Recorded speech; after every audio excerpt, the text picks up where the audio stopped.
रंका और बंका नाम के दो पति पत्नी भगत थे और परमात्मा आए हुए थे। परमात्मा क्या करते हैं, आपको वेदों से भी प्रमाणित किया है कि जब चाहे कहीं पर भी एक साधु संत रूप बनाकर वो कुछ समय उस क्षेत्र में रहा करते, क्योंकि वहां उनकी कुछ पुण्य आत्माएं होती थी, उनको फिर से चार्ज करते थे, ज्ञान सुनाते थे, माया से हटाते थे और भक्ति में जोड़ कर उनके पुण्य कर्म बना के वह अंतर्ध्यान हो जाते थे। और उसी समय नामदेव जी महाराष्ट्र के अंदर नामदेव जी छिपी जाति में ये भी प्रकट थे। ये पहले ओम नाम का जाप करते थे। ये पिछले जन्म के पुण्यकर्मी प्राणी ही होते हैं जिनमें बचपन से ही परमात्मा की तड़प होती है। तो ओम नाम का जाप करते थे ओनली, और उस समय भी उन्होंने काफी चमत्कार दिखा दिए थे। लेकिन फिर परमात्मा आए और उस प्यारी आत्मा को समझाया कि इस ओम से ऊपर एक और मंत्र है। अकेले ओम का मंत्र तो इस ब्रह्म का है, और इस जेल से छूटने के लिए 3 मंत्र का जाप है। ओम तत् सत, और तत् और सत ये सांकेतिक है। अब नामदेव जी को काफी मालिक ने समझाया, तब उनकी समझ में आई। फिर उनको सतनाम दिया, यानी दूसरा मंत्र भी साथ दिया। फिर वो उसका जाप करने लगे।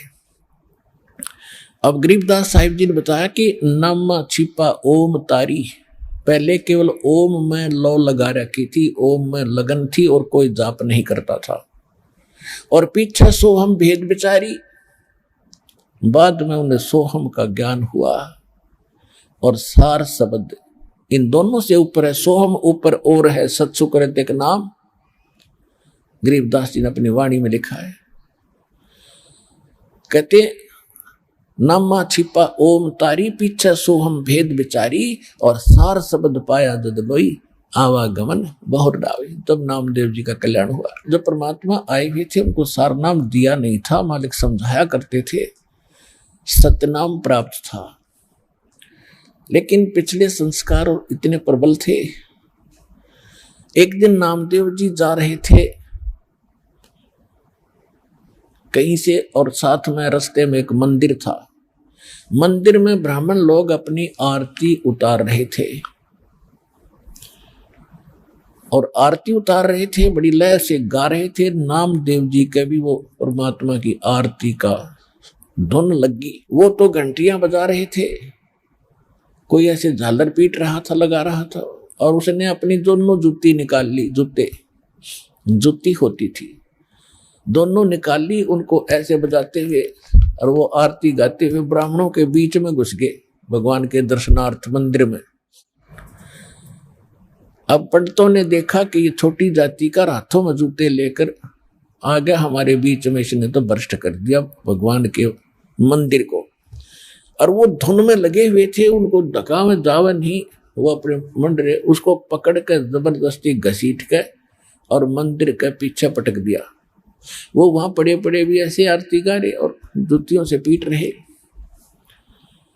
परमात्मा ने वो मंदिर का मुख नामदेव की तरफ कर दिया। पंडित जी पिछली साइड में पिटे झालर पीछे न खड़े।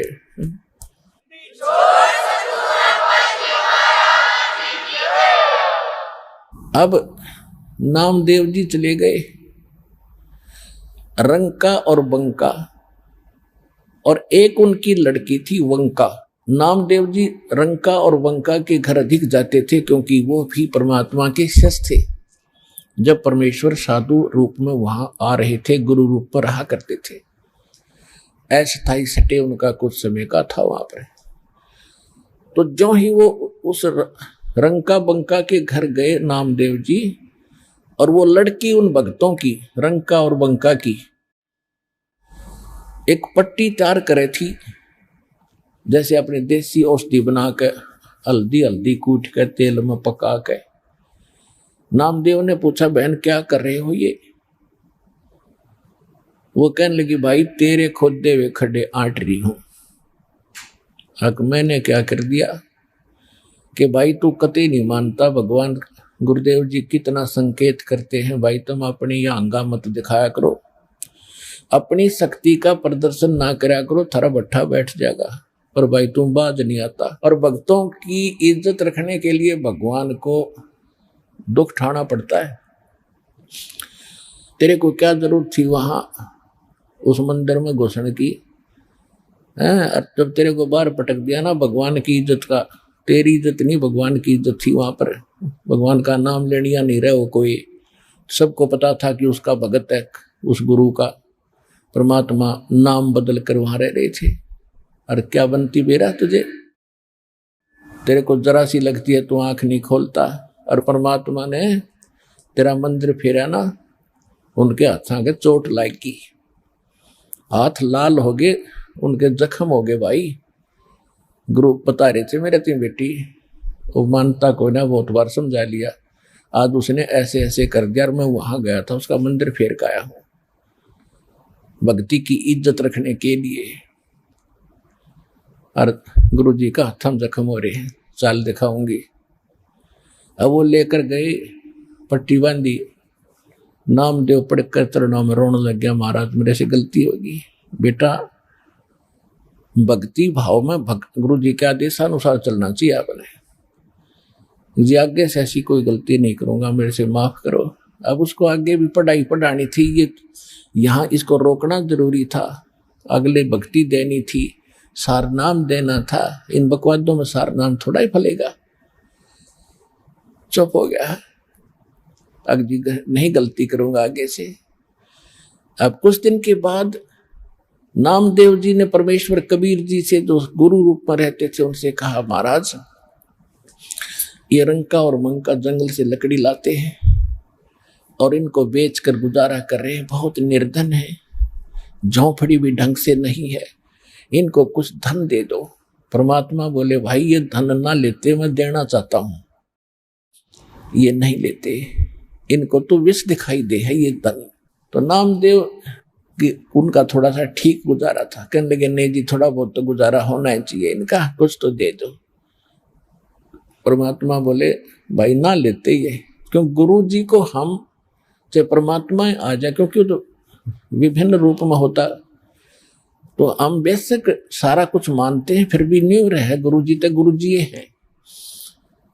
तो कहने लगे जी कुछ तो देना चाहिए इनको। अच्छा बेटा ले आज देता हूं, तू मेरे साथ चल। अब क्या किया परमात्मा ने, अपनी सिद्धि शक्ति से गहने सोने के आभूषण अच्छे बनाए, चांदी के सोने के, और आ जा भाई इनके रास्ते में डाल देंगे, ठा ले जाओगे। हाँ जी सही बात है। वो लकड़ी लिए आ रहे थे, वो बंका पीछे थी, रंका आगे आगे आवा था, सिर पे लकड़ियों का बंडल था। वो 100 फुट पीछे थी, 100-150 फुट, रंका आगे आ गया था। क्या किया रास्ते में, वो सोने के आभूषण डाल दिए और नामदेव और परमात्मा एक झाड़ी के पीछे बैठ गए। अब जब वो निकट आया रंग का, उसने पीछे देखा कि मेरी पत्नी आ रही है। और पत्नी औरत के अंदर आभूषणों की घनी कसक होती है, और कहीं ये किसी का धन पड़ा देखकर नीत ना डबोले, डूब जा कदे अपना कर्म धर्म बिगाड़ ली। उस पर पैर से मिट्टी डालने लग गया। अब उसने देखा बंका ने, क्या हो गया पति के, खड़ा क्यों हो गया। उसने ध्यान से देखा, हाँ ये तो इस कारण से कर रहे। वो कहने लगी, चलो चलो जी क्यों मिट्टी पर मिट्टी डाल रहे हो, चलो चलो क्यों मिट्टी पर मिट्टी डाल रहे हो। उसके पास से दो निकल गए, देखा भी नहीं उसको। तब परमात्मा बोले, बोल भाई नामदेव कैसे ढूंढने ना लेते। अब नामदेव ने सोचा भाई उसकी बुद्धि इतनी ही काम करे थी कि जी और कोई तरीका अपना लो। अच्छा भाई और भी तू कहेगा, हम वो अपना लेंगे।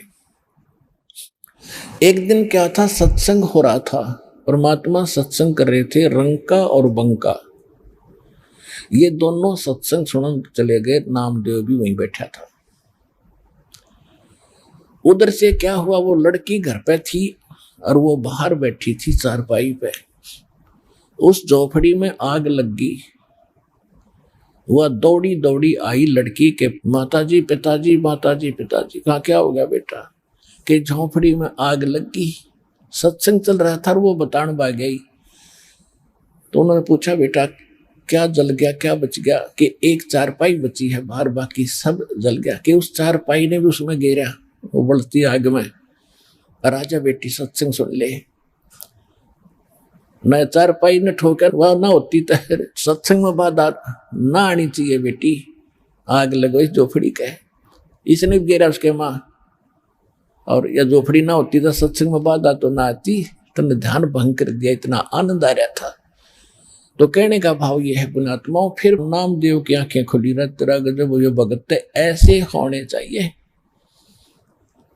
और फिर परमात्मा ने इतना सुंदर मकान बना दिया उनका। कहते नुक्ते ऊपर रिज जाएगा, 1 करोड़ कर्म जल जाए तुम्हारे। तो हमने भगत बनना पड़ेगा भगवान से लाभ लेने के लिए। बकवादों से बात बने को नहीं, इतनी सी बात है।